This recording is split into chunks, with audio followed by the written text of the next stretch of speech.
This next problem is famous for being tough, but I found a pretty cool way to work through it, and that is the dreaded block on a ramp. And here it is. A 12 kilogram block is sliding down a 30-degree frictionless ramp, and we want to know how fast it accelerates down that ramp.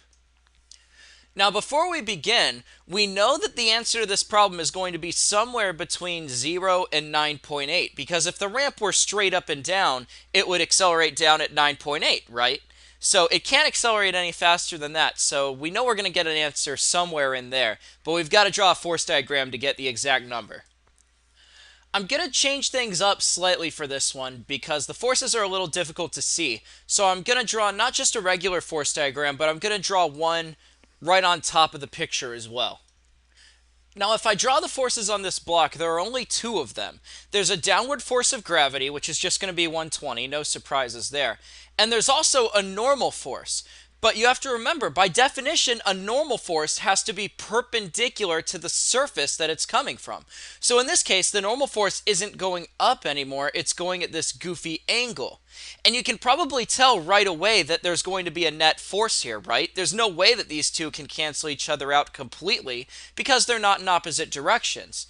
But finding the net force is going to be a little tricky because of this goofy angle stuff going on. There's a really big trick that we can use here.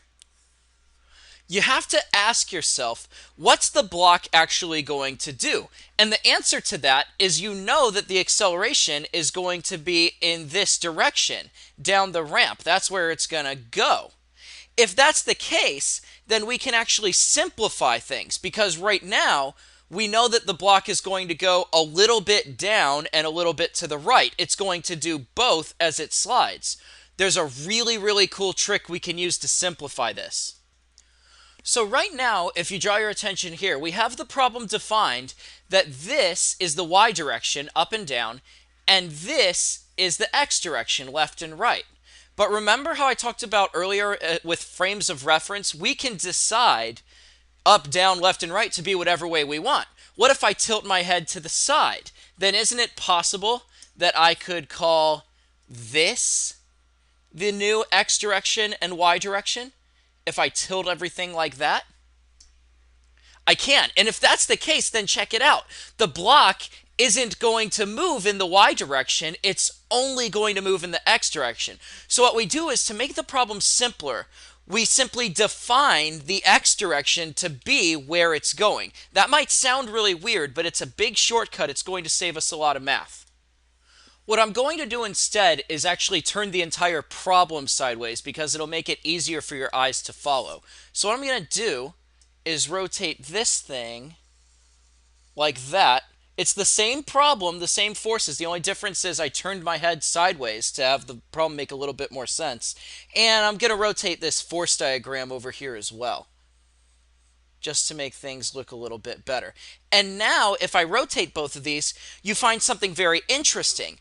The normal force is now the one that's simple. It's entirely in the y direction. It's entirely up and down. It's the force of gravity that's weird. The force of gravity is now going a little bit to the side and a little bit down. It's doing both. That means we have it at an angle, and that means we have to break it up into components.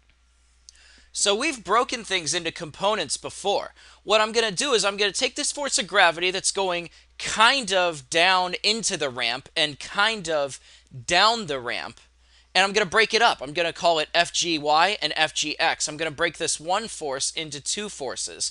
That's allowed, right? We've done that before. And the way that you do that is with trig. So I run 120 sine 30 and 120 cosine 30, and I get these two values.